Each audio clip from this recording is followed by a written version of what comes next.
Jai Shri Ram, Jai Shri Krishna, Bharat Mata Ki Jai. So I created a video a while back, but when I uploaded it, I did not follow up to see that it wasn't uploaded properly.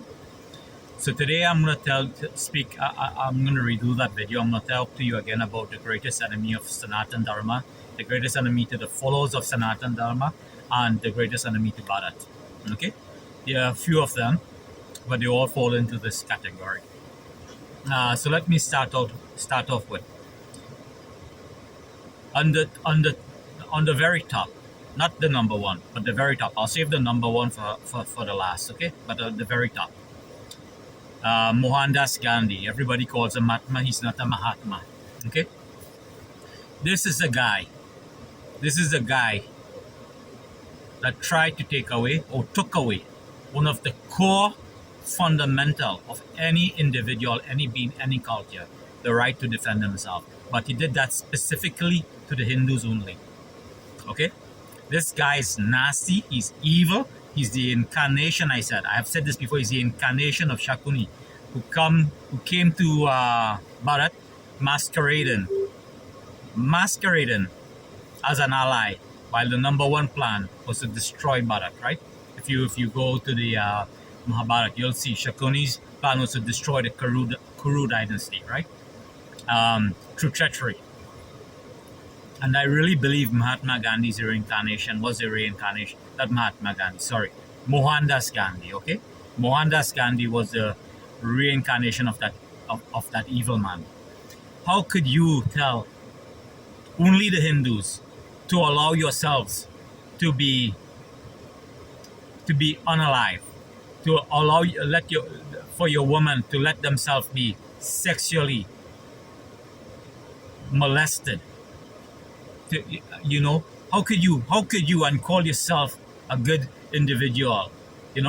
He propagated violence, terrifying violence. That man propagated terrifying violence against Hindus.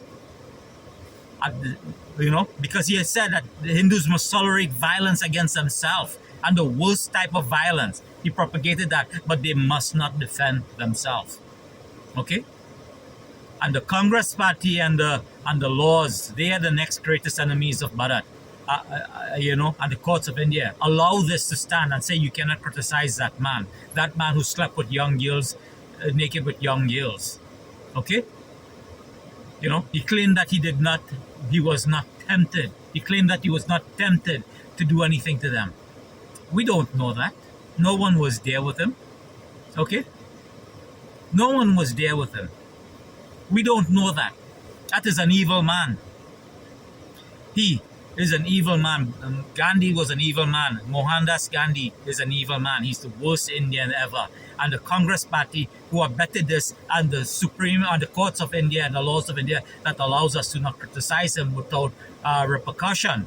They are also the greatest enemies of India, the Bharat, the Sanatan Dharma, the follower of Sanatan Dharma and Hinduism. Okay? They are. The other enemy is all the Congress members, okay? Except for Sardar Patel. He had to remain in there because he realized if he was not in there, Bharat would be at risk. And if Sardar Patel was not in the Congress Party, we would have lost Kashmir, we would have lost Goa, we would have lost the islands, Laswadweep and those other islands. We'd have lost southern India, okay? I consider Sardar Patel to be the greatest Indian Prime Minister ever, even though he was only in the acting capacity. Okay? So there was something good about the Congress Party, and it's called Sardar Patel. Okay? And you may say that the Congress Party fought for the independence of India. No, they did not. They became the face through treachery and the British British movement, because there were other fighters way before the Congress Party. Okay? And those other fighters, they were treated very harshly. They were put in the harshest of prisons, while the Congress Party leaders were given hotel, 5-star treatments while they were supposedly in prison. Yeah. So they stole the freaking independence movement. And a modern example of that is Arvind Kejriwal. How many of you remember Anna Hazare? He started the movement against corruption in Bharat, in India. But all of a sudden, Arvind Kejriwal, he created the Aam Aadmi Party. He basically became an obstacle, a barrier to the advancement of Bharat and Hinduism and Hindus and Sanatan Dharma. Okay? So the Congress Party has a modern example of how they stole the movement, illegitimately became the face of a movement with active British support. Okay? Active British support. Have any one of you ever really asked why the the Nehru Gandhi family dynasty became so rich? They became wealthy beyond their means. How? They didn't have land, they didn't have businesses there, but their family for some reason became wealthy. Okay? And nobody questions this. Okay? Nehru and the Congress Party are the ones that have entrenched and institutionalized systemic corruption within India, and also mediocrity in India. Okay? They are amongst the worst enemies to the Hindus, the follower of Sanatan Dharma, India, Bharat. They're amongst the worst followers. The other one is people like Dhruv Rathi. Dhruv Rathi makes money, lots of money, right? Criticizing India, Hinduism, Sanatan Dharma, and the BJP. Okay? You have to remember this. The BJP was not in power when all this caste discrimination and all of this thing was going on. And the RSS had nothing to do with that. They have actively tried to fight against that. Okay? Okay? Now, many of you may see my channel as a Shudra Rising. Okay? And I don't believe in the caste system. Okay? But I would be classified as a Dalit. Okay? You cannot find Dalit anywhere as a caste, right? People identify as Dalit. And I want to change that. Okay? And Dhruv Rathi, he makes millions of this. Has he done anything to help any of the so-called untouchables? No. But he is married to a white woman. The white people who've actually entrenched the caste system in Bharat. Okay? Though, many of you have been taught to identify color with caste. So, and the white people, the white people, especially the British when they were ruling India, they have entrenched being white. European white was the top caste. Okay? So Dhruv Rathi is a hypocrite. He exploits you guys, makes money off it, and does not help any of you. Okay, another on top of that is he did not marry anybody from his community. Okay? And you all still support him thinking that this guy has your best interest. He has none of his best interests. He's just like the Americans who say they're the defenders of democracy while supporting tyrants and removing democratically elected governments simply because those governments do not support them. And they put in fascists, dictators, and autocrats and war criminals into power because it serves their interests. And yet they hypocritically call themselves the defenders of democracy while the American people believe that hypocrisy and that entrenched lie. That is one of the biggest lie in the world, that America is the defenders of democracy, okay? And this is the same thing like Dhruv Rathi. Same thing. He's just looking out for his own interests. Mayawati, another enemy. She's been in power for so long, and law and order in Bihar deteriorated. The Dalit community in Bihar, in Uttar Pradesh, deteriorated. And no one over there in the Dalit community benefited. She spent money renovating that government residence, spending millions on that, building statues of elephant. But not a single one of the community was uplifted. None. Another great enemy of Bharat. The Communist Party, the Marxist Socialist Congress Party, all of them, the Samajwadi Party, the Bahujan Samaj Party, all of these parties, they are also the greatest enemies of India. Okay? That includes the Congress, who are the worst. Okay? And one of these Sikh, I think the Akali Dal or something, All of them. All of them are enemies of India. All of them are enemies of India. Okay? They do nothing. They do nothing to but become barriers and look out for their own self-interest. Okay?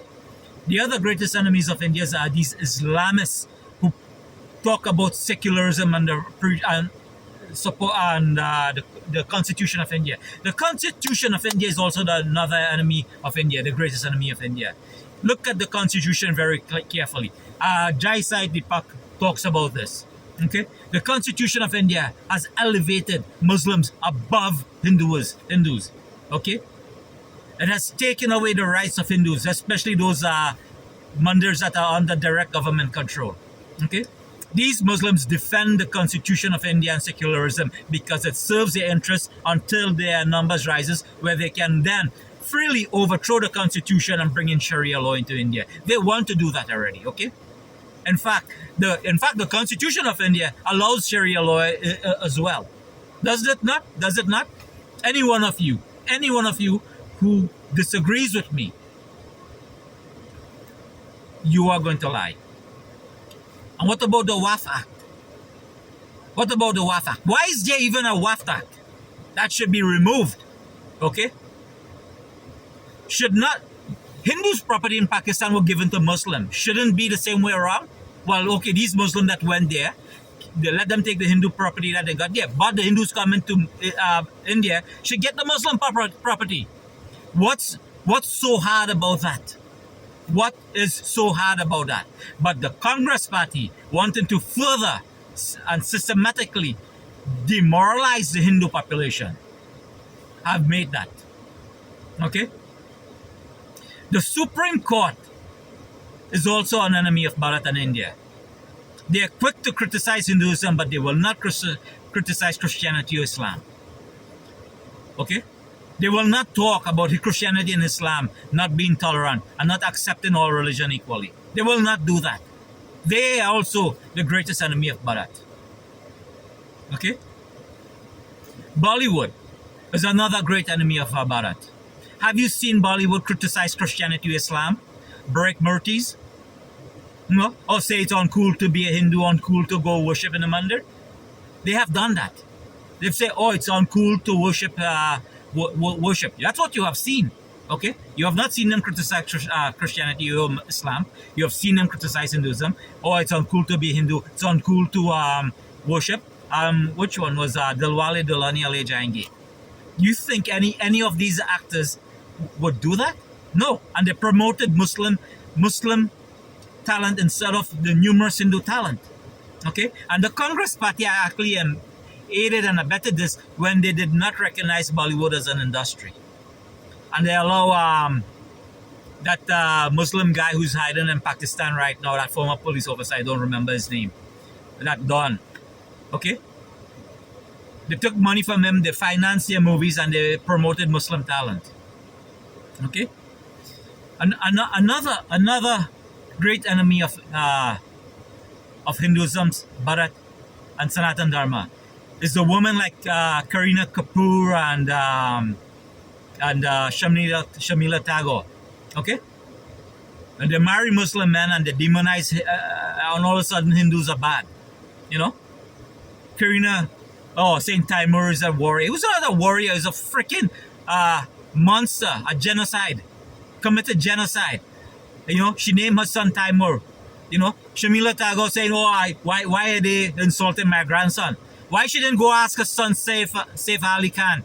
How dare you name your son Timur? Do you understand how insulting this is to India and the Hindus? At no point did that freaking thing cross that woman's mind. You know? Why? She married a freaking Muslim, she all of a sudden lost her common sense? Lost her sanity? What is wrong with these people? You know? What is wrong with these people? They are also the greatest enemies of Bharat. Okay? Then you have people like Hassan Kamal and Prakash Raj, you know, and Sashi Tharoor, you know, talking about, Sashi Tharoor, this pen can be God. That pen cannot be God. Even an idol is not God. We don't worship idols. We worship murtis, which is a sanctified creation that we would love, understanding, determination, and faith. Ask God to reside into. Okay? Ask God to reside into before we worship. You know? He has no idea. But he's spreading falsehood and misunderstanding about Hinduism. Prakash Raj is saying how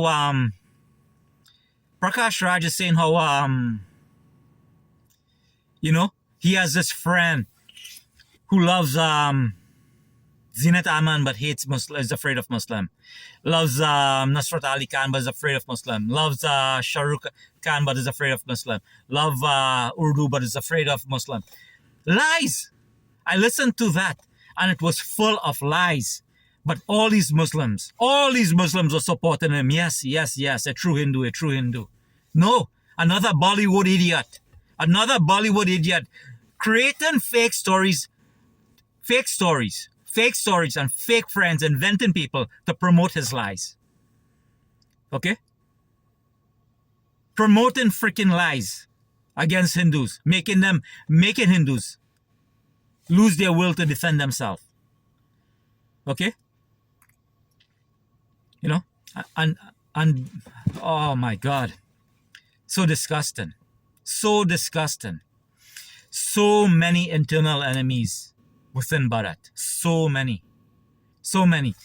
Let us talk about the intellectuals who, when the Ram movement was happening, they did not even go. They rejected the evidence, archaeological evidence. All of them rejected it and went to the court. And even the courts, that flawed courts, that anti-Hindu courts, had to admonish them that they were lying. You know, the Ramila Kapar and the Irfan Khan, some Sharma guy, all these Marxist leftist historians. All these historians, and let's call them quasi-historians because they're not real historians. Okay, they are also the greatest enemies of Bharat. Fake historians promoting lies. The leftist media in Bharat also promoting lies, saying that there's no freedom of press, making India worse than Afghanistan when it comes to the freedom of press. Come on! Even if you don't believe in the freedom of press, you know that's not true. And if you believe that to be true, you are a problem as well. Okay? Oh yes, the press is also, most of the press is also an enemy of Bharat and Hinduism and Sanatan Dharma and the followers of Hinduism. Okay? We have many enemies. Many enemies. I can go on and on and on and on, brothers and sisters. I can go on and on and on. And even the Brahmins, some of them, not all of them, are enemies too. Because they regurgitate what's in the scriptures, but they don't explain it. They don't have discussion anymore. They don't participate in discussion. They don't see how the how the knowledge of the scriptures can be applied in modern settings. Most of them don't do it. A lot of them buy into this caste system. They don't go back and say, you know, brothers and sisters, the caste system was not hereditary. People used to move back and forth between castes. You know, I have said to you again that the Shudra, the lower caste, they're not low caste. They're skilled trades. They're skilled workers, they're knowledge workers. They're what we actually need in the modern era. Let me give you an example. Doctors who work with diseases, virologists who work with diseases, biologists who work with diseases and blood and all of these things. Okay? All of this would be considered untouchable work. But it's prestigious, right? That should be low caste going by the description of the job I just gave you. Dirty work, working with sick, working with the dying, working with ill, working with viruses. Should that not be nurses? All of nurses, not a single one of the nurses. Should that not be unclean work? Should that not be Dalit work? You know? And this is what I'm saying. The Dalit leaders are also the enemies because they are not critically thinking enough to point out, wait a minute, Wait a minute. Wait a minute. All these low caste, supposedly low caste jobs that are not prestigious is being occupied by so-called high caste people. Why are we, the low caste people, not doing it? The untouchables not doing it. Why? Yeah, I'll tell you why. Because it's prestigious work. So members of the Dalit community who are supposed to be leaders, they're poor leaders, and they're also the enemies. They're the enemies to the Dalit people and to Hinduism, to Bharat, and to Sanatan Dharma. They're not fighting with knowledge. They're fighting with what they have been told. They've been using the lies as truth and trying to combat the lies. You cannot win against lies if you fight against, if you accept lies to be truth and then try to fight against that as truth. You know? Accept lies as lies and debunk them. Debunk those lies. Don't accept those lies as truth. Okay? The jobs of driving, aircraft, train operation, ship sailing, all of these things. Beautiful, well-paying, prestigious work. All of them are outcast work. All of them are outcast work being done by high caste people without even acknowledging that we, these so-called high caste people, doing low caste job on unclean work. You know? So members of our own community, the leaders of the Dalit community and low caste community, they also are enemy because they're highly uneducated. They do not know how to defend. They do not know how to defend themselves and point out, why are you people stealing our jobs, our prestigious jobs? They don't know. Brothers and sisters, finally, the worst enemy, the number one enemy to Sanatan Dharma, the followers of Sanatan Dharma, are people like you who are angry but does nothing. You are. I'm telling you, you are. You have to accept this. If you do not accept this, if you do not recognize those who want to do and those who just want to benefit from this, you're also an enemy. Okay? You also an enemy. Also an enemy. I'm sorry to say this, but you're also an enemy. Okay? I told you guys, I lead a very comfortable life. I'm very well off. You know? I'm very well off. But I've decided I don't want to be an enemy. You know, I want to create a movement, but I cannot create a movement with just myself. That just makes me one person with a belief ranting, which is what I'm doing. So please, I'm going to ask you, I'm not asking for monetary support, okay? I want you to like my video. I want you to subscribe to my video and share my video with everybody you know. Even people who's going to hate my video, share it with them, okay? Because once we create a movement, we have to take control of our narrative, of Bharat, and we have to get rid of the Constitution of India and put in a pro-Bharat, a pro-Dharma, a pro-Vedanta constitution into Bharat. Okay? I'm not going to be like the BJP and the RSS that compromises. No, I'm not. I'm not going for power as well. I cannot become the Prime Minister of India. But whomever we put into that leadership, even if they're strong like Modi, they will not be allowed to compromise because we will remove them from power. Because every member who's elected into Bharat will not be answerable to the Prime Minister. They will not be. They will be answerable directly to us, and we will not communicate. Just that you know, for the first 5 to 10 years at least, if that movement gets power, we're not looking to actually not get power, but become a substantial majority in the elections. It's first coalition government, and there's a reason for that. It's so that we can lay the foundation for what we really want to do. Okay? Because there's observation that I have made. And I'm surprised no strategist, no analyst, no policy analyst in Bharat has ever spoken about this. But I've observed some of them. Okay? I've observed some of them. You know? And those things that happen actually tends to be horrible events. But I want to make them into an opportunity. So I need to prepare to make them an opportunity because I cannot be there we cannot be there in power when it happens. We have to be prepared to become an opportunity. When we're in power, it becomes an opportunity. It will be horrible, but it becomes an opportunity, and then we can address some really long-standing issues. Okay, some really long-standing issues. And when I say long-standing issues, I'm talking about Kashmir, Pakistan, and Bangladesh, and the Maldives. Okay, think about what I just said. I want you to share my video, subscribe to my video, like my video. Let us change Bharat. Let us make Bharat constitutionally Sanatan Dharma. Namaste. Jai Shri Ram. Jai Shri Krishna. Bharat Mata Ki Jai.